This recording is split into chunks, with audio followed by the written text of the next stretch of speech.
സമസ്തയുടെ മലപ്പുറം ജില്ലാ പുനഃക്രമീകരണ ആവശ്യത്തിൽ പാർട്ടി നിലപാട് പറയുമെന്ന് യൂത്ത് ലീഗ് സംസ്ഥാന പ്രസിഡന്റ് മുനവർ ശിഹാബ് തങ്ങൾ. വിഷയം പാർട്ടി ഗൗരവതരമായി പരിഗണിക്കും. നിയമസഭാ തെരഞ്ഞെടുപ്പിൽ ഇത്തവണ ലീഗ് വനിതാ നേതാക്കളെ പരിഗണിക്കുമെന്നും മുനവർ ശിഹാബ് തങ്ങൾ പറഞ്ഞു.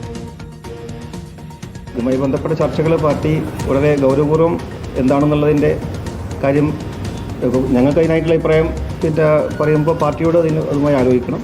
അത് ഒരു വളരെയധികം ഒരു സെൻസിറ്റീവായിട്ടുള്ള കാര്യമാണ്. അതിൻ്റെ ഗുണവും അതിൻ്റെ ദോഷവും ഒക്കെ ആലോചിച്ചതിന് ശേഷം ഞങ്ങളത് ഏതാണ് രീതിയിലുള്ള ഒരു ക്ലെയിം നമ്മൾ നടത്തും. UDF-നോട് സീറ്റ് ഞങ്ങൾ നേരത്തെ ഒരു സമവായത്തിലൂടെ സീറ്റ് വിഭജന ചർച്ചകളൊക്കെ നടന്നുകൊണ്ടിരിക്കുകയാണ്.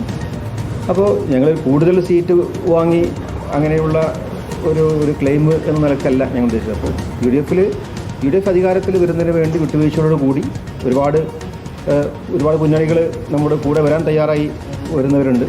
അപ്പോൾ എല്ലാവരെയും പരിഗണിച്ച് നല്ല രീതിയിലുള്ള നല്ലൊരു കാൻഡിഡേറ്റ്സ് ലിസ്റ്റായിരിക്കും UDF ഈ സമൂഹത്തിന് മുന്നിൽ വെക്കുക.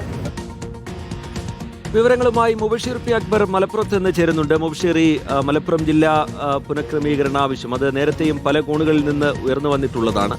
പക്ഷേ ഇവിടെ സമസ്ത ഒരു പ്രമേയമായി തന്നെ അത് മുന്നോട്ട് വെക്കുന്നു. അതുകൊണ്ട് തന്നെ അത് കൂടുതൽ ചർച്ചയാകുന്നു.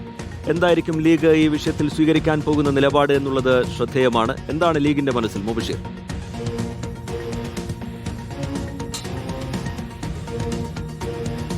തീർച്ചയായും രജിത്ത്, മലപ്പുറം ജില്ലാ പുനഃക്രമീകരണവുമായി ബന്ധപ്പെട്ട് നേരത്തെ തന്നെ മുസ്ലിം ലീഗ് ഉൾപ്പെടെയുള്ള മുഖ്യധാര രാഷ്ട്രീയ പാർട്ടികൾ ഈ ആവശ്യം ഉന്നയിച്ചുകൊണ്ട് രംഗത്ത് വന്നിരുന്നു. പിന്നീട് മറ്റു ചില രാഷ്ട്രീയ പാർട്ടികൾ സമാനമായിട്ടുള്ള ആവശ്യം ഉന്നയിച്ച സാഹചര്യത്തിലായിരുന്നു മുസ്ലിം ലീഗ് അതിൽ നിന്നും പിന്നോട്ട് പോയിരുന്നത്. ഒരു ഇടവേളയ്ക്ക് ശേഷം കേരളത്തിലെ പ്രബല മുസ്ലിം സംഘടനയായിട്ടുള്ള സമസ്ത കേരള ജംഇയ്യത്തുൽ ഉലമ അവരുടെ 100ാം വാർഷിക സമ്മേളനത്തിൽ വെച്ചാണ് ഒരു പ്രമേയം അവതരിപ്പിക്കുന്നത്. ജില്ലാ പുനഃക്രമീകരണത്തിൽ മലപ്പുറം ജില്ലയുൾപ്പെടെ ക്രമീകരിക്കണമെന്നുള്ളതായിരുന്നു സമസ്ത ആവശ്യപ്പെട്ടിരുന്നത്. ശാസ്ത്രീയ പഠനം നടത്തി ഇവിടെയുള്ള ജനസംഖ്യ ആനുപാതികമായിട്ടുള്ള ഒരു പുനഃക്രമീകരണം എന്നുള്ളതായിരുന്നു പ്രമേയത്തിലൂടെ സമസ്ത ചൂണ്ടിക്കാണിച്ചിരുന്നത്.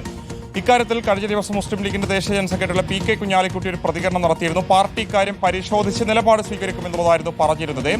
എന്തായാലും ഇന്നിപ്പോൾ യൂത്ത് ലീഗിന്റെ ഒരു നിലപാട് പുറത്തു വന്നിട്ടുണ്ട്. പാർട്ടി പരിശോധിക്കട്ടെ എന്നുള്ളത് തന്നെയാണ് യൂത്ത് ലീഗിന്റെ സംസ്ഥാന പ്രസിഡന്റായിട്ടുള്ള പാണക്കാട് മുനവർ ശിഹാബ് തങ്ങളും ഇക്കാര്യത്തിൽ പ്രതികരിച്ചിരിക്കുന്നത്. ഗൗരവതരമായി തന്നെ ഈ ഒരു വിഷയം പരിശോധിക്കുമെന്നുള്ളതും മുനവർ തങ്ങൾ പറഞ്ഞു വെക്കുന്നുണ്ട്. അത് ആ തരത്തിലുള്ള ഒരു വിഷയമാണ്. നേതൃതലത്തിൽ മുതിർന്ന ആളുകളൊക്കെ തന്നെ പരിശോധിച്ച് നിലപാട് സ്വീകരിക്കേണ്ട ഒരു വിഷയമാണെന്നുള്ളതും മുനവർ തങ്ങൾ ഇക്കാര്യത്തിൽ വ്യക്തമാക്കുന്നുണ്ട്. നേരത്തെ മുസ്ലിം ലീഗ് ഉൾപ്പെടെ ആവശ്യപ്പെട്ട ഒരു കാര്യമായതുകൊണ്ട് തന്നെ വരാൻ പോകുന്ന നിയമസഭാ തെരഞ്ഞെടുപ്പ് ഉൾപ്പെടെ മുൻനിർത്തിക്കൊണ്ട് സമസ്തയുടെ പ്രമേയം ഇനി ഏത് രീതിയിലാണ് ചർച്ച ചെയ്യപ്പെടുമെന്നുള്ളതാണ് കാണേണ്ടത്. EK സമസ്തയെ കൂടാതെ AP വിഭാഗവും സമാനമായിട്ടുള്ള ആവശ്യം ഉൾപ്പെടെ ഉന്നയിച്ചിട്ടുണ്ട്.